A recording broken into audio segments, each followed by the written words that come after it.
taking a closer look at a device that's carved out a really specific niche for itself. Oh, yeah. Which one? The Amazon Fire HD10 tablet. We've got an in-depth review here from a real veteran consumer electronics expert. Okay. And our mission today is, well, it's to figure out how this tablet manages to stand out by kind of not trying to do everything, and what that means for you as someone thinking about tech. Right.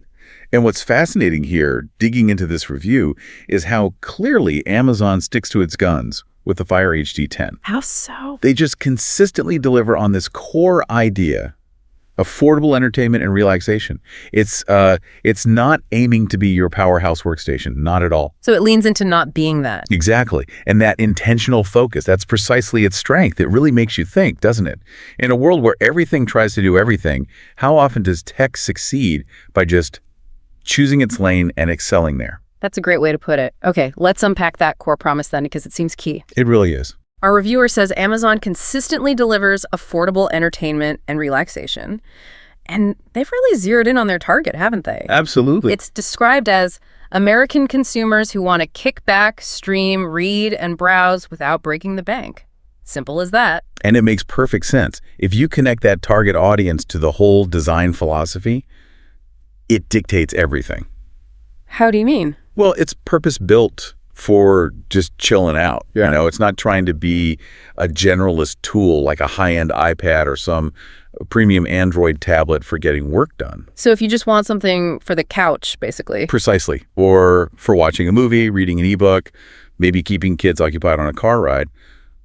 For that specific need, the value proposition is super strong. Because you're not paying for extras you don't need. Exactly. You don't need the fastest processor or the best camera if you're just streaming Prime Video. It's about efficiency of purpose, really. Okay, so let's dig into the features that deliver on that. The specs. Yep. Visually, the big thing seems to be the screen. It's a 10.1 vibrant full HD screen. Yep, 1920 by 1200 resolution. Pretty crisp. Which is crucial if you're mostly watching stuff, right? And under the hood, there are improvements: an octa-core processor and 3 gigabytes of RAM. Which gives it, according to the review, a noticeable speed boost over previous models, so it feels a bit snappier. But here's where, for me anyway, it gets really interesting for media lovers. Storage. Ah, yes. 64 gigabyte internal, which is decent, but also a microSD slot that supports up to 1 TB, 1 terabyte. That is huge. You could download, like, your entire offline library for a massive trip. Seriously, a transatlantic flight, no problem. And that full HD screen, it's not just numbers on a page. It makes watching movies and TV shows a genuine pleasure. It elevates the whole relaxation experience. Yeah, good point. And the speed boost you mentioned. That helps with smooth navigation and app performance. You don't want lag when you're trying to relax. It just adds frustration. And you nailed it with the storage. That expandable 1 TB, it's a total game changer for offline viewing. Like for camping or places with bad Wi-Fi? Exactly. All your entertainment ready to go. It hits both the relaxation and on-the-go angles perfectly. Okay, beyond just watching movies, what about practicality? Well, there are other things. The review mentions the 5MP front-facing camera, calls it a significant upgrade. Yeah, perfectly functional for video calls. Not amazing photos, but good for chatting with family, friends. Right, serves its purpose. And the build quality. It's described as a durable plastic build. Feels solid, apparently. Ready for everyday use. So you don't have to treat it like fragile glass. You can toss it in a bag. Kind of gives you peace of mind, yeah. And then there's the battery life. Oh yeah, impressive, up to 13 hours. Ideal for a road trip or cross-country flight. Yeah. Just like you said before about the storage. Keeps you going without hunting for power outlets. It all seems very focused on that core leisure use case. And this is where, the Amazon ecosystem ties it all together, especially if you're a Prime member. Ah, the integration factor. Yeah. The review calls this tablet a Prime member's best friend. Why? Because you get that seamless one-click access to Prime Video, Kindle, Amazon Music, all the stuff you likely already use. So it just works right out of the box with your existing Amazon stuff. Exactly. That deep integration isn't just a small thing. It makes using the tablet effortless if you're in that ecosystem. It removes friction. For lots of people, that convenience is a massive plus. Makes sense. And we shouldn't forget the family angle. Right, the parental controls. Robust parental controls, yeah. And they even have those dedicated kid versions with the worry-free guarantee. Which is a huge for parents. Peace of mind. Definitely. Knowing kids are in a safe, curated space.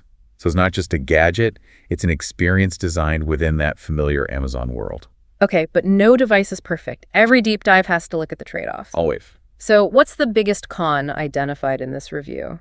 It boils down to the closed ecosystem. Meaning Fire OS, right? Amazon's version of Android. Precisely. It's heavily modified, very content-focused, and the crucial part is it locks you into the Amazon App Store. Which is the main limitation. Yeah, because it just has a more limited selection than the Google Play Store. And that means no official Google apps? Correct. No official Chrome, no YouTube app. Lots of other popular stuff might be missing too.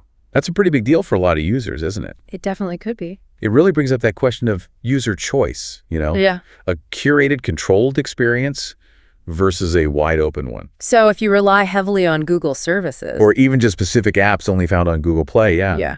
then this closed garden could be a real barrier. It's streamlined inside Amazon's world, but stepping outside, you basically need a different tablet. It's a clear trade-off. Convenience within the walls versus broader app access. Exactly. It forces you to think. Does the Amazon ecosystem cover my main digital activities?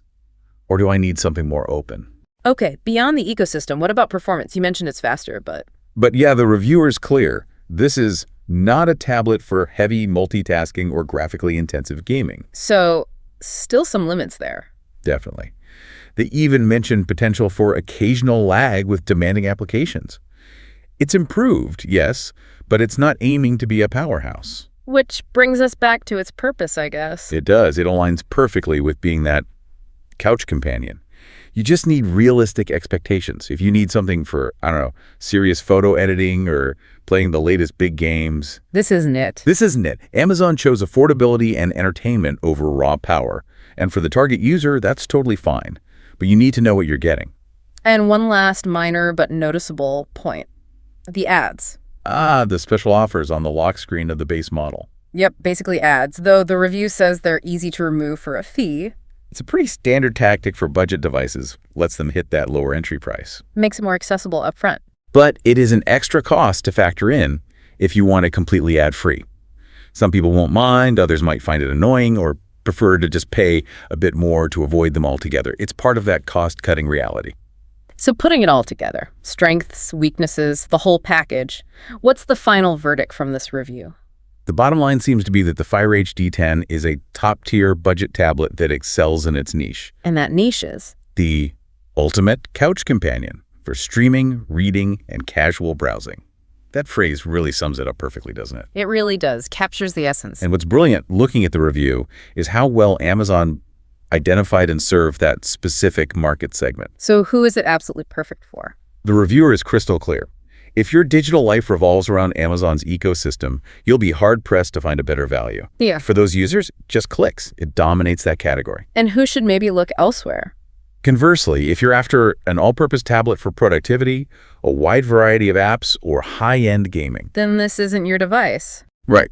The advice is to consider other more expensive options. It's a specialist through and through, and its success really shows the power of focus, Yeah. focusing on a core need instead of trying to be everything to everyone. Sometimes less really is more, especially when it's this targeted. Exactly. Done with purpose. And that wraps up our deep dive on the Amazon Fire HD10. We've looked at its strengths, it's acknowledged its limitations, and really understood who it's built for. Yeah. And knowing that true purpose, like Amazon clearly defined here, it's just so crucial when you're trying to make smart tech choices. It's not just about the spec sheet, it's about the fit. And it leaves us with something to think about, doesn't it? In a world constantly pushing for the do-everything gadget, what's the real value of something like the Fire HD10? A device that deliberately nails a specific affordable niche. How do we, personally balance that affordability, specialized function, and maybe being tied into one ecosystem when we choose tech for our lives? Do we always need the biggest, fastest, most versatile thing? Or is there actually real, maybe overlooked value in a product that just does one thing really well at a price that makes sense, something to chew on next time you're browsing for a new device,